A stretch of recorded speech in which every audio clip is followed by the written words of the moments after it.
असलहे के साथ पकड़ाए सगे भाई वर्षों से कर रहे थे नशे का व्यापार। वाराणसी पुलिस लगातार नशा और नशे की सामग्रियों की सप्लाई करने वालों पर अंकुश लगा रही है।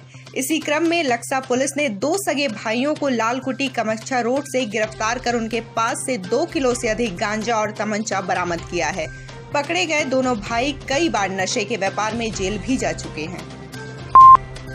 कमिश्नर दीपक अग्रवाल तथा जिलाधिकारी कौशल राज शर्मा द्वारा मंगलवार को Heritage Institute of Medical Sciences Bhadwar का निरीक्षण किया गया। निरीक्षण के दौरान दोनों अधिकारियों ने संयुक्त रूप से नई ट्रू नॉट टेस्टिंग मशीन का फीता काटकर उद्घाटन किया। इस दौरान इंस्टीट्यूट के officiating principal doctor Dhananjay Kota Asthana ने टेस्टिंग लैब में लगी मशीनों के बारे में विस्तृत जानकारी दी और जांच की प्रक्रिया बताई। रेलवे के द्वारा 151 ट्रेनों की निजीकरण निविदा जारी करने पर वाराणसी में रेल कर्मियों ने किया विरोध। भारतीय रेल धीरे धीरे निजीकरण की तरफ बढ़ रही है। ऐसे में रेलवे ने लॉकडाउन के बाद एक बार फिर रेलवे को निजी हाथों में सौंपने का कार्य शुरू कर दिया है और 151 ट्रेनों की निजीकरण की निविदा निकाली है। इस बात से आक्रोशित रेलवे कर्मचारियों ने मंगलवार को पूर्वोत्तर रेलवे डीआरएम कार्यालय पर प्रदर्शन किया। भारत सरकार के निजीकरण का विरोध कर रहे हैं। मित्रों, यह निजीकरण रेल कर्मचारियों को बहुत डैमेज नहीं करेगा। मैं इसलिए हम रेल कर्मचारी खड़े हैं कि आम जनता जिनकी रोजी रोटी रेल पे टिकी होती है, आम जनता जिनके आवागमन का संसाधन है रेल, उनके साथ अहित होने वाला है। वाराणसी के लंका थाना क्षेत्र में हॉस्पिटल में आग लगने से मचा हड़कंप। रश्मि नगर इलाके में स्थित प्रज्ञा हॉस्पिटल में शॉर्ट सर्किट से लगी आग के बाद मरीजों और उनके परिजनों में अफरा तफरी मच गई।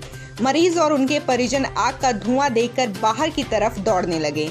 सूचना पर पहुंची लंका पुलिस और हॉस्पिटल कर्मचारियों ने हॉस्पिटल में रखे फायर एक्सटेंशन से आग पर काबू पाया।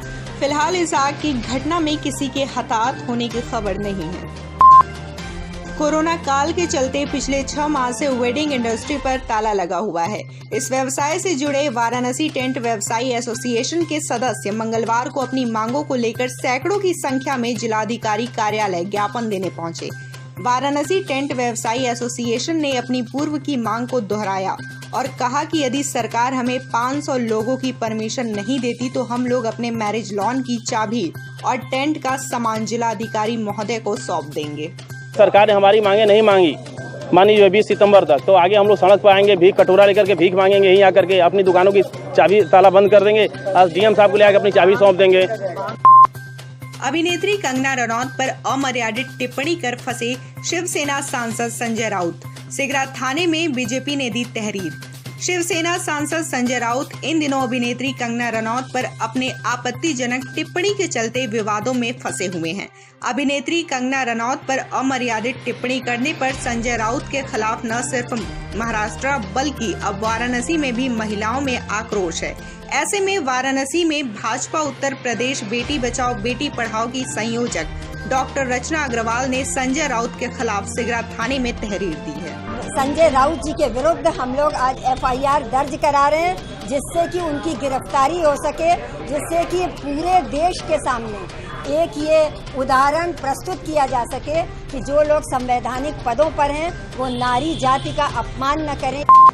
बॉलीवुड की अदाकारा कंगना रनौत ने ट्विटर पर साझा की बनारस में नौका विहार की फोटो।